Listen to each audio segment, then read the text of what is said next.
chat. We have hello from Peru. Anna from Peru. Yay. And Ruthie told me to tell everyone that positive, in the chat, there is the link to the entire series. So every Sunday at this time, there's going to be a new, and since I'm starting, I can say this, and improved session for positive charge. So if you see the link in your chat, in the chat room, you can save that, and then you can use that to come to all the sessions. And there are there's some amazing content. So that is, as everyone's coming in the chat. And Ruthie, you'll probably start, but I'm just telling people, say where you're from. Hello from Portland. Hello from New York. Hello from Peru. Wow, that's so cool. Yay. Just tell me when you think we're ready to roll. And I think we can start rolling. I think we can start rolling. We got to start rolling. Okay, sounds good. We have to award the people who are here on time. Right, yes. Well, I welcome you on behalf of Positive Charge PDX. We're headquartered here in Portland, Oregon, and we are so delighted to have you with us today. This is a brainchild of one of our young people who are participants in our Positive Charge group, which is a volunteer organization made up of all ages, all kinds of people here in Portland who, if they see a need, try to fill it. We do all kinds of collections for causes and just get together and build community through making things like we've made, for example, lap pads for victims of and survivors of child sex trafficking. We've sent tons of products and food and clothing down to the kids at the in shelters at the southern border. We do all kinds of things, and so we're hoping you'll take a look at our website to see about the work that we do. But we also knew that when the pandemic hit, that all over the world, jobs and summer internships just got obliterated. And so we had some young people in our group who said, we got to do something about this. We have to figure out, how to make lemonade out of lemons, so to speak. And it was this series of Sunday afternoon talks was the result of that young person's idea of trying to help young people build a little community and learn some skills during this time that will take you onto a better footing in the pandemic and then beyond in your life. So we are really happy to have as the premier kickoff speaker for this series that happens on Sundays. It will happen on a regular basis except for like around some of the American holidays. So making sure you follow the Positive Charge webpage so that you know what Sundays it's not happening would be a probably good thing. So without further ado, I'd like to introduce to you Becki Saltzman. Becki is an idea trafficker, an assumption buster, and an applied curiosity lab founder and the curiosity seeker. She travels the world helping forward-thinking companies harness curiosity to illuminate and navigate the future. Becki is also the author of Arousing the Bi-Curiosity and Living Curiously, How to Use Curiosity to Be Remarkable and Do Good Stuff. She's a content specialist for LinkedIn Learning. You can learn a ton from her on applied curiosity, ideation, judgment and decision-making, and critical thinking. She's the host of the Applied Curiosity Lab Radio, the podcast for the relentlessly curious, which you should make a regular on your phone. She's received her graduate degree in applied behavioral science from Washington University in St. Louis. And in her spare time, she enjoys traveling, crowded dance floors, and brown drinks. So without further ado, I'm handing the floor, so to speak, over to Becki Saltzman. Hi, you guys. Thanks for being here. Be sure to say hi and tell us where you're from. Okay, a couple of things before I bring on the shared screen so we can do our official cool presentation, which is there are prizes for participation, real live prizes. And there is only one thing I love more than rubber chickens, and that is praying mantises. So you're going to see them making some major appearances today as we embark on good thinking. All right, before I start, there is the hand, there's like the clap, and there's the thumbs up, so, or the clapping and the thumbs up. So you can go to the reactions, and if we have a vote, you can vote, and I'll give you like, okay, if you say a hand or a thumbs up, or you can vote in the chat, because this is an interactive event. All right. We spend a lot of our time on being told what to think. Do things like this. You should think this. If you don't think this, then you're a that. This is a little bit of an opportunity to spend some time on how to think. And when I think back on my entire education, I never took a class on thinking. Like, I took philosophy classes and stuff like that, but I never took a class on thinking. So here is our thinking event. So I'm going to bring on the screen. Hold on, share screen. Let's make sure it doesn't get clunky. And we are off. All right. We're going to start. So John's going to let everyone in who comes into the chat. Ruthie will be managing the chat. I will not see the chat because I've got my screen up and I've got the PowerPoint. So if you guys have questions, Ruthie's going to be managing that, and then we're going to have plenty of time at the end for questions. Any questions so far? You can say out loud. You can also interrupt. You can unmute yourself and interrupt if you have a burning question. Don't worry about that. This is not formal. All right. So in thinking about fueling your curiosity, we're going to do 3 things, and we're going to actually cover 3 chunks of things. So the first thing to prepare for curiosity is to prepare for critical thinking is to elevate curiosity. And there is a reason for this, because critical thinking is not our default way of thinking. And a lot of times, judgment, criticism, fear, and complacency get in the way of curiosity. So before we get started, we're going to elevate curiosity. And we are going to assume the best intent from every question. So every question we're going to assume is asked out of curiosity. That means that there are no questions that are off limits. And here's the first test question. And I won't be able to see your responses, so you're just going to have to know. All right, here's my question. Are you guys ready? When you give someone the benefit of the doubt, who receives the benefit? The receiver, A, or the giver, B? All right, how many think that it's the receiver, A? Put your hand up if you, or do the clap response. If you think that it's you guys are not going to win prizes if you don't participate. And these prizes are good prizes. Okay, if you think that the person that receives the benefit of the doubt, the biggest recipient of the benefit of the doubt is the receiver, you get 1 rubber chicken. If you say that it's the giver, you get 4 rubber chickens. Okay, these are very important prizes. All right, so now that we understand when you give the benefit of the doubt, the benefit is mostly coming from you. That should be your incentive to give the benefit of the doubt. Elevate curiosity.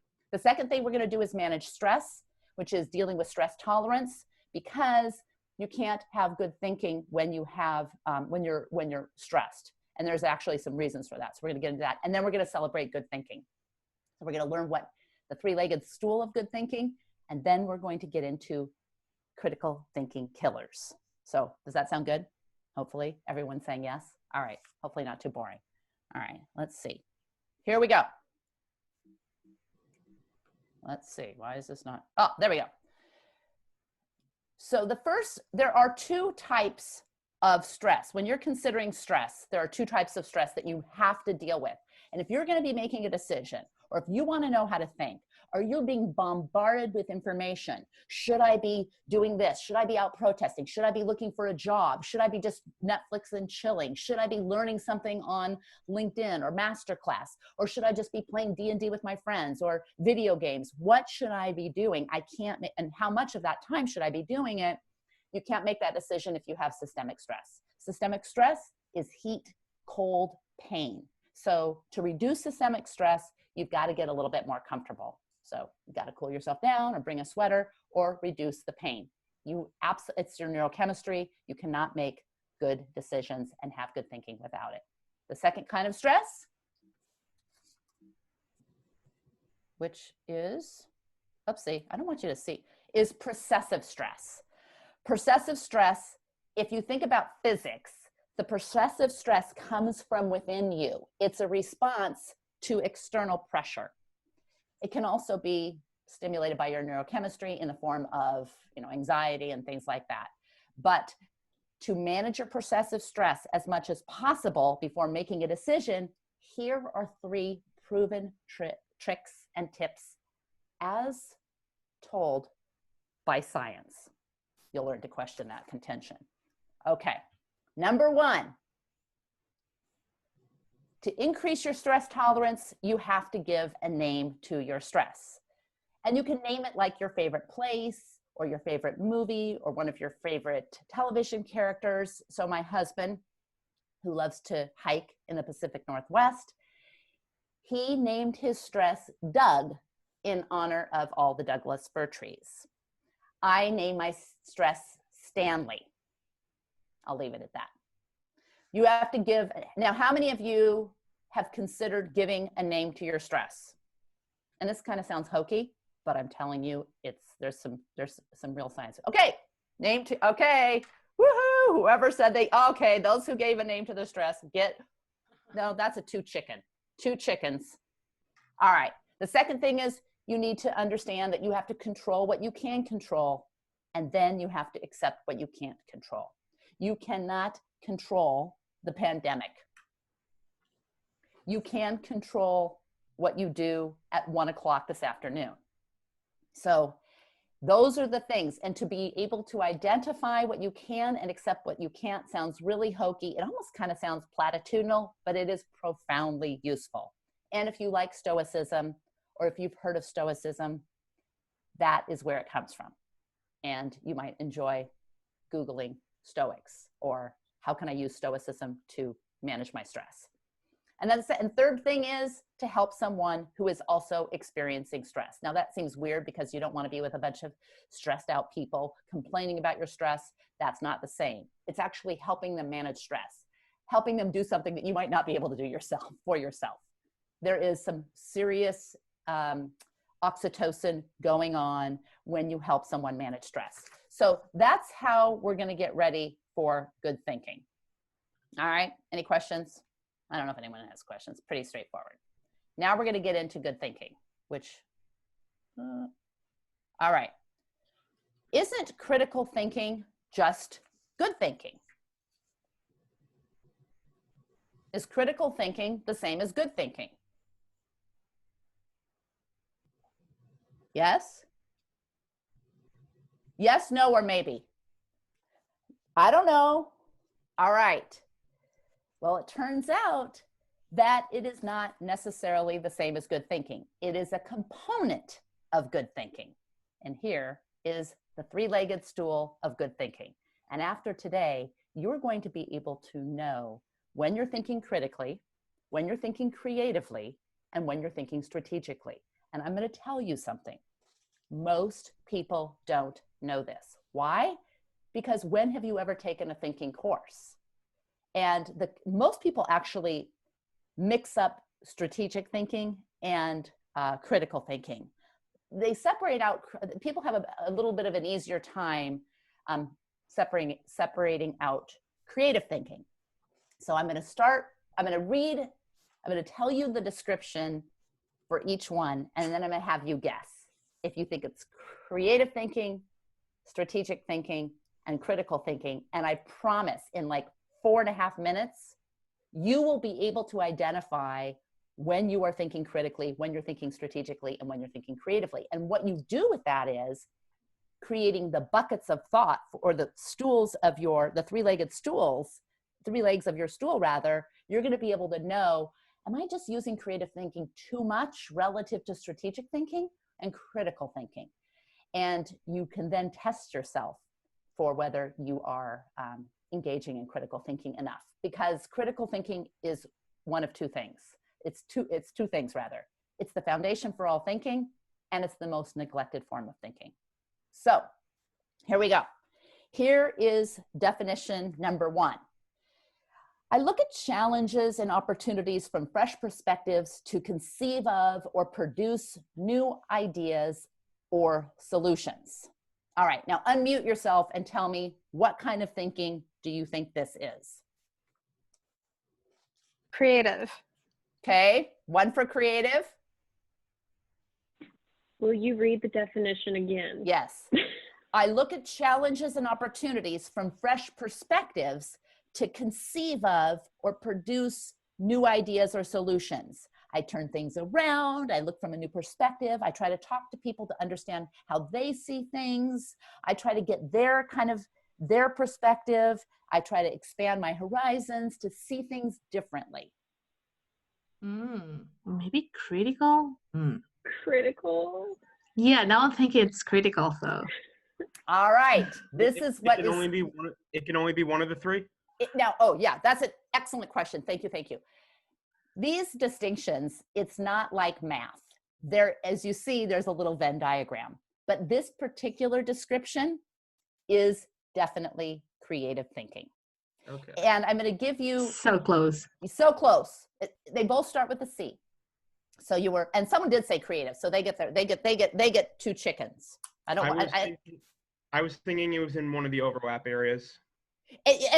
Believe me, everything is in an overlap area, but the key here is not to say, well, couldn't that be? The key here is to distinguish so that you know you're covering all your bases, because if you don't, you can tend to default to your one way of good thinking and miss the other legs of the stool. So a creative thinking question might be, how can I rearrange this problem to see if I can discover a new solution?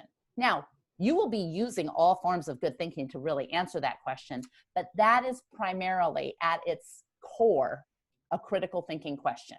Again, you can see this, you can see that there's some in between, but that is primarily a critical thinking question. Does that make sense? So getting fresh perspectives is good thinking. It's creative thinking. And you're going to see when you hear the differences, it's going to become totally clear. It's like, huh? That's why I started with creative thinking. Otherwise, you guys would cheat. All right. The next kind of thinking, generating and applying insights and opportunities to overcome barriers, solve problems, and accomplish goals. So when you're getting insights from information, you're breaking down facts and ideas into strengths and weaknesses, or you're analyzing trends over time, this is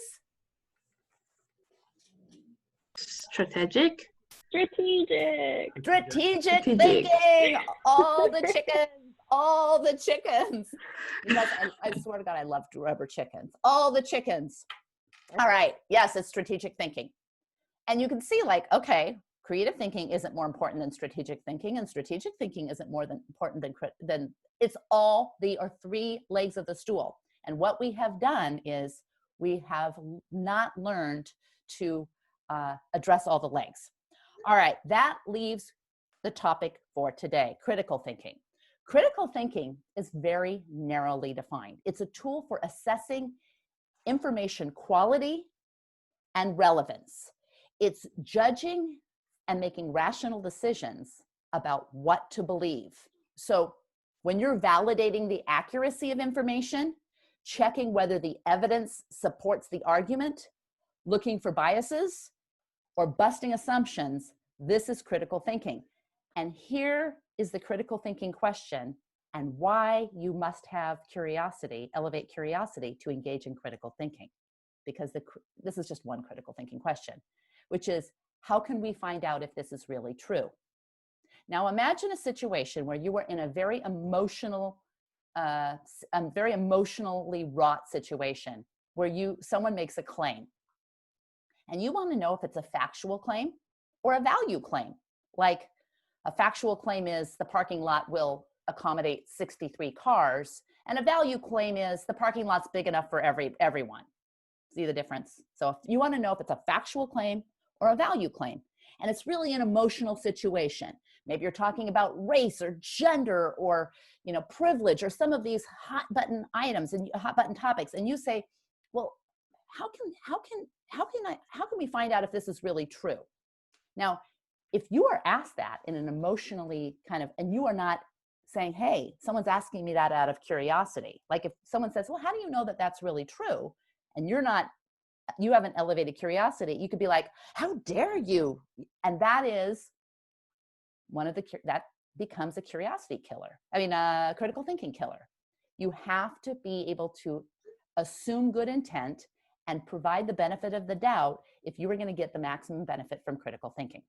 So now it's a very narrow. Relevance, reliability is really, those are the 2 R's of critical thinking. When you ask, someone says, you should definitely wear a mask to the grocery store. And you say, why? That is a strategic thinking question. And why again? Some people might have heard about the 5 whys. You ask why. When you're looking to get to the root cause, that's strategic thinking. So these are all super important legs of the good thinking stool. Any questions about any of that? Does anyone disagree? No? All right. All right, so now that we have got that, we can head to the next section, which is, so here, sorry, I didn't do the slides very well because it's my slides are kind of covered up. So here is the creative thinking. It's a little blurry because I plagiarized it from my own course. So if you want to take any screenshots, you're welcome. But creative thinking, looking at challenges and opportunities from fresh perspectives and producing new ideas and solutions. Strategic thinking, generating insights, applying opportunities, overcoming barriers, and accomplishing goals. And critical thinking, assessing quality and relevance, judging, and making rational decisions about what to do or what to believe. All right, that's it, the 3-legged stool of good thinking. All right, the first critical thinking killer. Now, this is Positive Charge, this organization, this wonderful organization that's sponsoring this series of events every Sunday from noon Pacific Coast time in the US. And so the idea of critical thinking killers are like, oh, well, can't you do something more positive? No, these are critical thinking killers. So beware, they will come and get you. The first one is an over-reliance on authority. Critical thinking requires questioning, including questioning the boss and questioning authority. When you see something like Harvard Business Review or they say, one of the first things that you should ask if you are a critical thinker is, who is they? Are they reliable? What are we dealing with? Or are you just hearing they and you assume it's an authority? Or another one is a prestigious university or Harvard study says. Beware of an over-reliance on authority. And here's how to avoid this curiosity killer. Challenge yourself to weigh evidence over authority. Now, that doesn't mean that you just discount authority. You absolutely don't, but you weigh evidence. You don't just rely on the authority of the evidence provider. So one of the good questions to distinguish is, because we need tips and tricks because we're so freaking overwhelmed with it. I mean, I am, I'll speak for myself. I don't know about you, but overwhelmed, which is who has authority versus who is an authority. So you might be in a situation where your boss has authority, but she is not an authority, or that the person telling you something has authority, like a professor or, a business partner, but they're not an authority. So who has authority versus who is an authority. That simple distinction can help you value evidence over authority. Any questions? None? Does that make sense? All right, so my question to you is, who are the authorities in your life? Like when you think, God, when it comes to this topic, you know, this author of this book is who I really go to. Like I follow them on the podcasts. I've read all their books. I've followed their blog. If you can say in the chat, because the whole idea is to share good thinking. Like who do you value?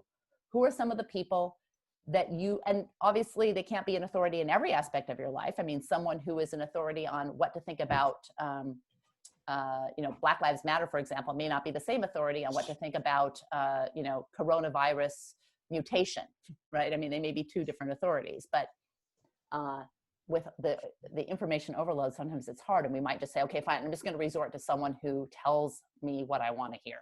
Like, I think this organization is an authority because I agree with what they say. That's another, you know, tricky one. All right. The next critical thinking killer is black and white thinking. And this is a tricky one because there is not just a simple way to avoid this. But when you feel yourself saying things like, you know, you're either for us or you're against us, or you're either with us or you're not with us. There are many different things you can think about. Now, one of the things to think about is the difference between negatives and opposites. And these are not rules. And here's something important to remember. This isn't about what to think. This is about how to think. So there's not a prescription for how to think. There's just triggers that will help you in good ways to switch from our fast, normal default way of thinking to good thinking, to critical thinking. But there are a couple of tricks to help you. So one is to think about the difference between negatives and opposites. So a negative might be an orange, not an orange. That's a negative. And an opposite might be an orange and an apple. But when you start thinking about the difference between negatives and positives, the goal in getting away from black and white thinking is to embrace three things: nuance, complexity, and uncertainty. And not be so desperate to put things into tidy takeaways, into stories that are all wrapped up with a neat package that you have to say black and white. It's either this or that. So things to avoid: always and nevers. I never would do that, or I always do that, or she always does that, or he always says that. Avoid always and nevers. Number two, when you see something that completely matches with what you believe, like you read something and it makes so much sense, it just makes so much sense, look for disconfirmation. Look for one piece of evidence that disconfirms what you believe. Then you start moving into nuance and complexity and away from black and white thinking. And then beware of the permanent and the pervasive. All right, so the permanent is the always and the nevers. You know, I never would do that. I would never have said that. And the pervasive is all the time and everyone. Everyone's talking about this, or you always are saying this. So beware of the permanent and the pervasive. And that starts getting you away from black and white thinking. All right. Now, there are always more than 50 shades of gray. I'm just saying. Always. Okay. Any questions about black and white thinking? We're gonna have questions at the end. I feel like I'm kind of like doing a lecture or something. Where is everyone? Come on, come on. But I can't see you very well because I have this, there's only so many things I guess Zoom can do at once. All right. The third out of, and there's 5 killers. So we're on number 3. Number 3 is hasty moral judgments. Now, these are quick evaluations of someone or something as good or bad. So how many of you ever heard, just met her, don't like her? Or just met her, she's not right for the part. or not so much. Just met him, not so much. Have you thought that, or have you heard that? Okay. Now, I want to be clear about something. There is a difference between being judgmental and having good judgment. When people say, don't be judgy, we judge every minute of every day. We're judging. We walk across the street, we're judging, hey, how fast do I have to go so that car doesn't hit me? I mean, we have to judge things. You know, someone's coming at us with an axe, we are judging. Are they going to chop a tree behind me, or are they going to stick it in my, I mean, let's be honest, we've got to judge things, and we use patterns to make judgments. But the problem with hasty moral judgments, and is two things. We're talking about moral judgments, and it's the hasty part. So we're not talking about all judgments. We're talking about moral judgments and the hasty part.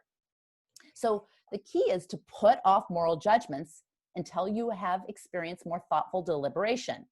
And the second thing is to beware of some really interesting things about hasty moral judgment.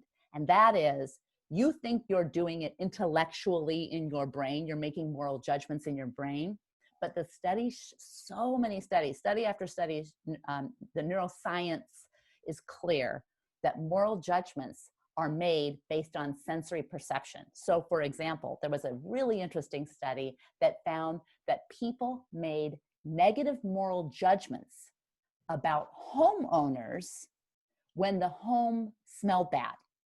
So like maybe it was the litter box, maybe there was a dog, but people literally made not a judgment about, wow, they should really clean out their litter box, but generalized negative moral judgments based on olfactory experiences. And that goes for all kinds of things. Like there's even sounds that are associated with people making negative moral judgments. So if you want to be in control of your own neurochemistry, put off the moral judgment. Know that they're not necessarily coming from your logic, and put them off until you have made more deliberate consideration. Does that make sense? All right. Next one are labels. She's a painter. He's a politician. Labels help us make sense of the world, but an over-reliance on labels can be a critical thinking killer. They cause us to lump things together, miss important differences, and justify our assessments when we should be using more relevant information. All right. This was something that actually happened. So my husband and I were in Japan. We're walking down the street. We had just been to the district where they had, all the electronics districts and all of this kind of like these kind of sexually charged cartoony things in Tokyo. We were like commenting on kind of this weird thing with these little girl cartoons that were kind of sexualized, and we were judging. It was like we were having a private conversation. We were totally judging about how weird and how interesting and multi-layered the society was, and how, and trying to figure it out. When a group of young people, they come up to us with all of this equipment. They were filming some segment for some television show, and they wanted to get an understanding of what Americans think about Japan. So we're the two Americans, and we're going to stand for everyone in America to explain what Americans think of Japan. So they put the microphone up to Steve and my husband, and he's like, oh, we think it's wonderful. All of it was true. We think it's wonderful, and the layers of the culture. At this point, we've been all over the country, and this is like toward the end of our stay. And just on and on and on. And then they say, well, is there anything weird or unusual or, confounding, like anything that and he's like, no, it's just great. Cause he's trying to be nice. We had just been talking about some weird stuff. I mean, this is just straight up. He was being nice, and it's true. And then they put the camera in front of me. I said, well, it is kind of weird to me. I mean, it's, weird is not really a very culturally sensitive thing to say, but it is a little odd to me to see these young girly cartoons that are all sexualized. And they're like, oh yeah. The point is that we are two Americans. We do not stand for everything that Americans stand for, but we were the only two available. So we were labeled Americans, and to them, we were lumped together as American. And then they're going to do a show on what Americans think about Tokyo.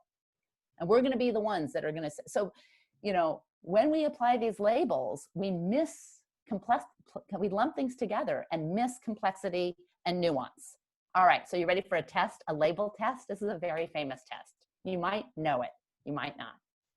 And this is going to be, you're going to answer. You got to answer, and we're going to answer so I won't be able to see it, but I'll see it we'll see it in the chat. So Ruthie, you might, or you can answer out loud. Yeah. I'm thinking, you can answer out loud. We'll see it because I can't see everyone. All right, here it is. Here's the experiment. I'm going to tell you about Linda, and then you're going to tell me what is more likely with Linda. All right? So Linda is 31 years old. She's single. She's outspoken, and she's very bright. She majored in philosophy at university, and as a student, she was deeply concerned with issues of discrimination and social justice. She also participated in anti-nuclear demonstrations. All right, so that's Linda. Kind of got an idea of Linda? All right. Which is more probable? 1, Linda is a bank teller, or 2, Linda is a bank teller that is active in the feminist movement. So how many think, if you think 1, unmute yourself and say 1.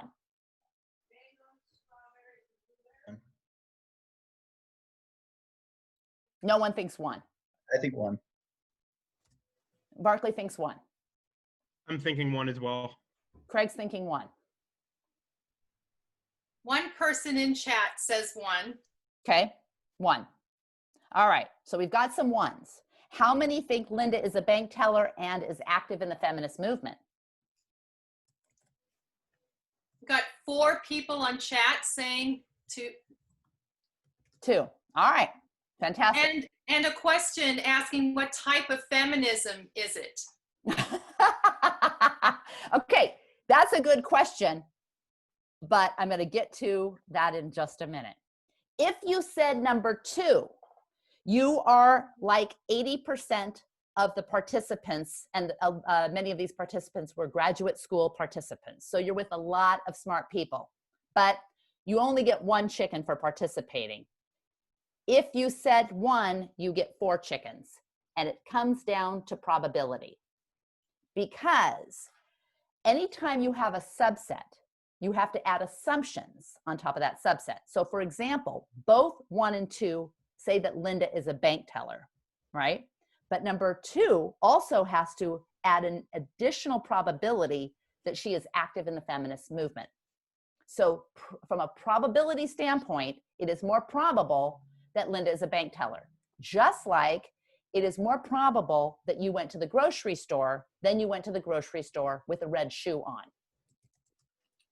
It's just the more you add. So this is the challenge with labels.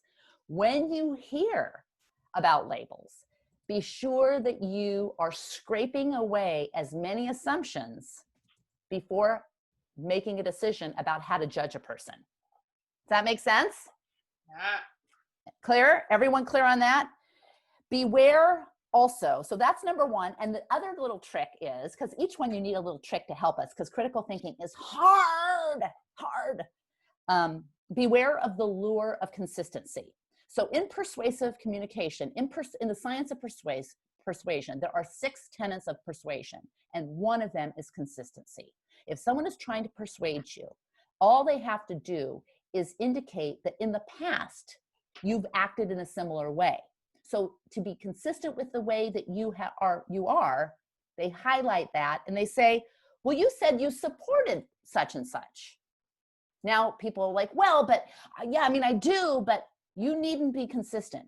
What you need to value is new evidence that helps you change your mind, because the inability to change your mind is the last curiosity killer.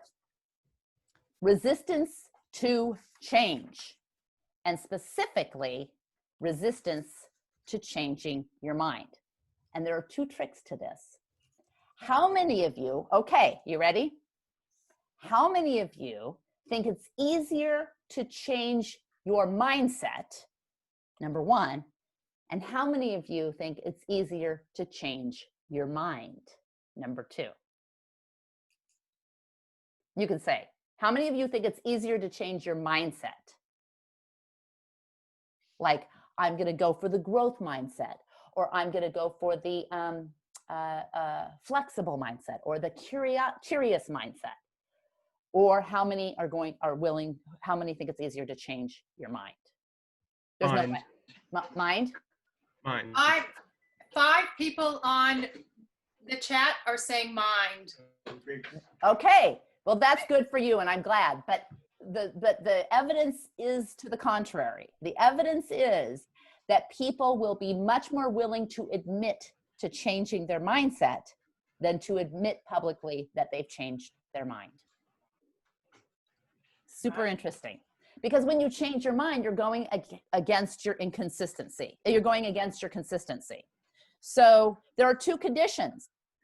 You have to, it's not about whether you can change other people's minds. That's not a measure of whether it's a killer. It's about whether you can change your own mind. So when you are accusing someone of flip-flopping, but you have a sneaking suspicion that they may have more evidence, give them kudos for changing their mind. I mean, obviously, if they're flip-flopping just to be opportunistic in a group of people, like they want to sound like this in this group and they want to sound like this in another group, that's not what I'm talking about. Because we're talking about critical thinking. We're talking about the presence of evidence. So those are the 5 critical thinking killers. All right, so ready for, first I'm going to ask you some questions, then you can ask me some questions. Ready? How are we doing? Ready? What do you use most? Creative, strategic, or critical thinking? And you can talk or do it in the chat or however you want. What do you think you use most?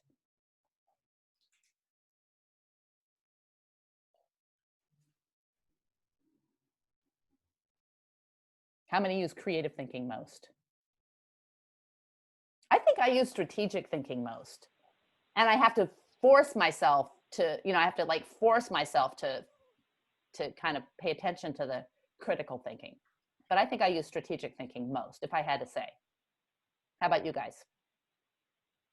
It's a toss-up on chat. Creative. Creative.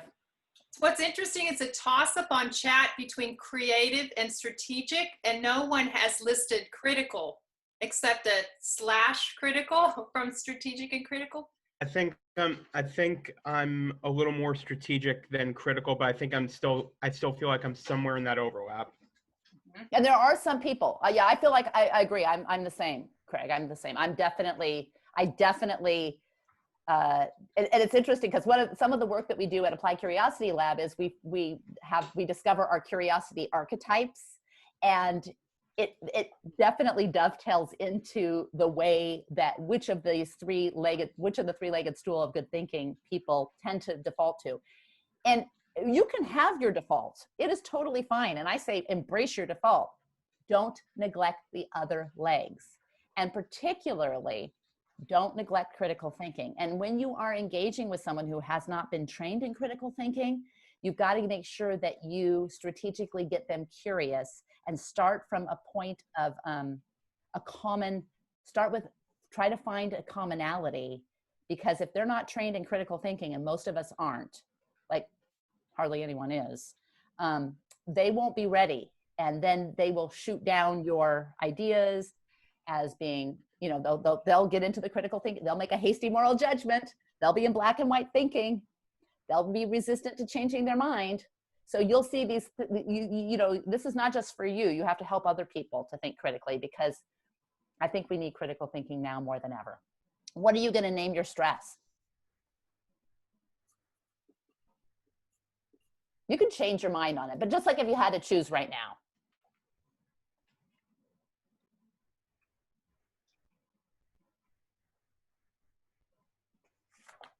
Does anyone have a name? No names? Someone tell me, because I can't hear. I'll name mine Mr. after my cat. He's Mr.? very anxious. Okay, but then you picture your cat instead of your stress. Oh no. Oh no, your cat's stressing you out. All right, Mr. I think I would name mine Julio. Julio! Yeah. He used to be an ex-boss of mine, and he would drive me crazy. And every time I think about him, I shiver. So yeah, totally naming him Julio. He's Name gonna be him proud Julio. of me. Fa- Yeah. I'm just gonna name mine Cujo because why not? Cujo. That's a good one. Cujo was the name of our pug. Sorry, Oh, Barkley. no. Cujo is awesome though. God. All right. I mean, when you think of something stressful, you think of, one of Stephen King's dogs that, kills everyone. Yeah. That's a good point. Actually, Cujo is good. All right. So you guys don't go to bed tonight without naming your stress, because it's really your relationship with stress is how you perceive stress. And I'm not saying that it doesn't exist. I'm saying that you can whip it into your submission with a few little tricks, including creating a name like Stanley, leave me alone, Cujo, Julio, Mr. All right. And then there's 2 more questions, then you guys can ask all the questions. You ready? What's one thing that you'll do differently having joined this little Zoom event on good thinking? That's a hard one. Anyone have any ideas? When I'm thinking through like something, like taking the time to think something through, kind of go through the stages. So try to get the benefit of each of those types of thinking. Make sure I'm Benefit of each of the three types. Excellent. Excellent. You want them to be kind of even, because otherwise, the stool gets a little wobbly. Anyone else? Then I've got my last question, and you guys can ask any questions. I think I'm probably going to ask a little more, say if one of my parents brings up a study that they read or heard about, I'm like, I might be more like, why do you trust that person? Like, how are they an authority? Why do you think that? Or just basically question authority a little more. Yeah, and that's really good. And what you might have to do, because they might not be prepared, just say, now just out of curiosity. Just out of curiosity is a pretty good thing to add to a question when someone's not. Now, just out of curiosity, why do you? Now, some people might still take offense because they have not been trained to pay attention to their That's definitely my mom. My mom gets defensive when I question her, like I've been doing for 27 years now. Yeah. I mean, we all do. I mean, frankly, we all do. We take the time to come up with our opinions, and then someone questions it, and we're like, I don't really appreciate that. Yeah. Anyone else? Are you ready for the last question? Then you can ask any questions. All right. Who do you guys think is the best thinker of all time?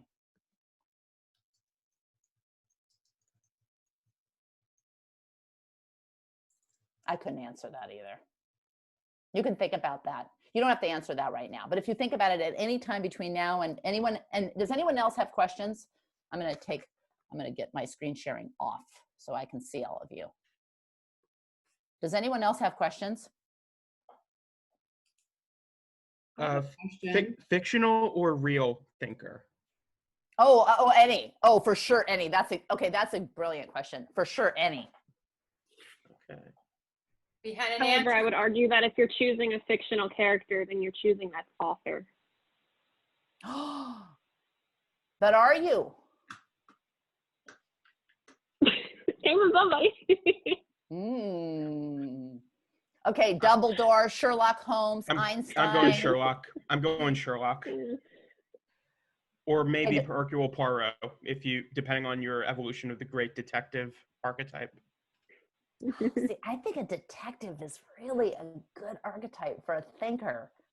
I don't know that I really... Or Batman, depending on your preference. Kind of a detective. Batman is a detective. He is. But I think if that's the case, you're probably valuing strategic thinking and creative thinking. Because I think Batman made a lot of assumptions about Penguin, Catwoman, Joker, and we're only now learning about this. So we could arm wrestle this one. I kind of like the fictional characters better than the nonfiction, because I think it's more interesting. But you then also that could argue that he uses what he learns from his failure in his first meeting with them to counteract in a new strategy. Yeah, evidence. Hmm. Yep, uses the evidence to formulate a new plan. Yeah. So he's kind of a good thinker. I wasn't going to say Batman. Does anyone have any? Okay, I love that. Does anyone have any other A, good thinkers, or B, questions? Any questions? I have a question.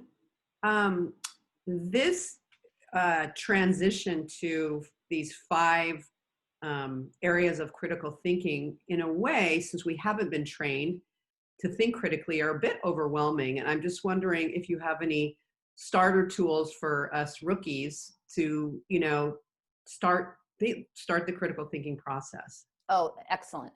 I actually think that the best way to start the critical thinking process is to check your questions.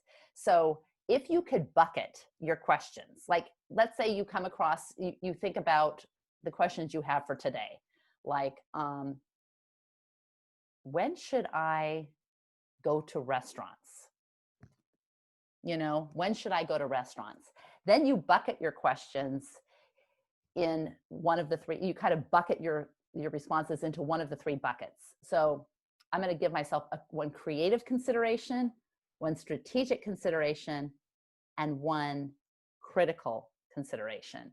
And just start by playing with thinking about the things you hear or the claims people make and applying critical, strategic, and creative thinking to that. And I don't know if that's necessarily helpful, but you can start with, like, for example, the critical thinking question, how can I find out if this is really true? And there are 10 essential critical thinking questions. We didn't have time for that. But how can I find out if this is really true? If you just take that on as your critical thinking question, and that's all you're going to work on right now, Dayenu. Excellent. Thank you. Anyone else? All right. Is this what you guys thought this was going to be? Because this is the first one. So we want to make sure that all the people that are doing incredible, it's only going to get better from here. These Sunday things are only going to get better from here. This is just the first one. So you guys, thank you for participating. Is this what you thought it was going to be? Did you think it was going to be something different? Did you hope it was going to be something better? I didn't really know what to expect going in. I was just recommended to do it by a friend or check it out. And I just figured, let's see what happens, because the workshops are supposed to be related to like some semblance of mental health and also trying to help me like in terms of job hunting in this unforeseen crisis. So got to take all the help I can get. All right, fantastic. That's good, because there are a slew of topics. I know that I'm teaching a course in somewhere down the line on how to hack LinkedIn. And I'm just going to say that it's not what you think. So it's like going to be a really jam-packed, powerful thing, what you can do right now. Well, we have too much time, but not really, on our hands. So there's going to be incredible topics. So you should definitely, and then also the Ruthie put at the top of the chat, maybe she'll put it again. Oh, there it is. John just put in positivechargepdx.org/mentors. So yeah, it's in fact, I would wonder if one of you who is hosting would be able to share the screen just so that you can see what's coming up. Becky's next one that you mentioned on LinkedIn is going to be in September. So we have like all of July and August set up with the next talk is I graduated, what's next? What's my next step? And it's going to be hosted by a gentleman who is just really an entrepreneur, has worked in a wonderful variety of industries. His name is Stephen Kaufman. He's the author of The Garbage Man's Guide to Life. You're going to really enjoy hearing his talk. And then after that, we're going to have a talk on get your money together and everything you need to know in your 20s about money that you never thought you needed to know or would want to know. So if And one thing I want you to know is how to get to that website so that you also see, for example, the next one isn't going to be next Sunday because it's the American July 4th holiday weekend. So we're taking a break during the holiday weekends. And so, John, would you be able to, as a host, just put that website up just so they could see what it looks like? I was just trying to do that, but I can't see. Or Becki, can you do that? Can you share a link?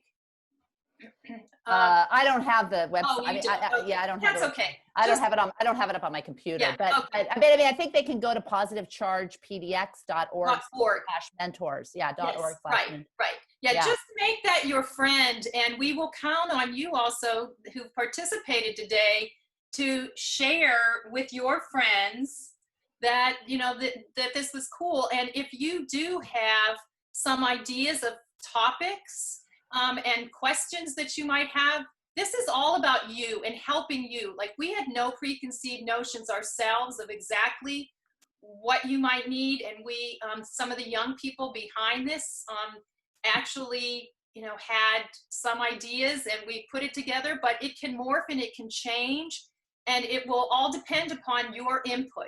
And if you like, John, if you could scroll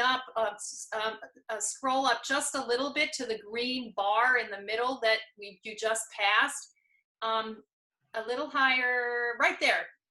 This is where, if you want to, it's a link, ahead of time. If you have suggestions, questions, requests, you can go there to that green link and input them, and we'll make sure that the speaker for that particular talk has your questions in advance so that they will actually address them during the talk. So this is all about you, and we appreciate your being here, and we'd appreciate your sharing, because we're just trying to give you a little extra footing during this pandemic, and a little extra footing so that you can make the next step in your life feeling more confident and prepared with some interesting skills.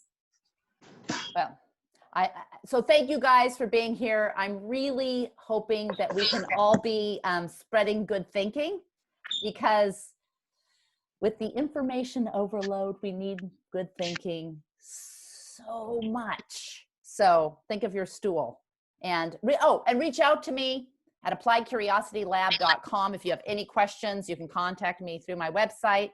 Also, if you are LinkedIn, and there are so many incredible LinkedIn courses, including one that I just recorded here called, it's called Decision Making in High Stress Situations.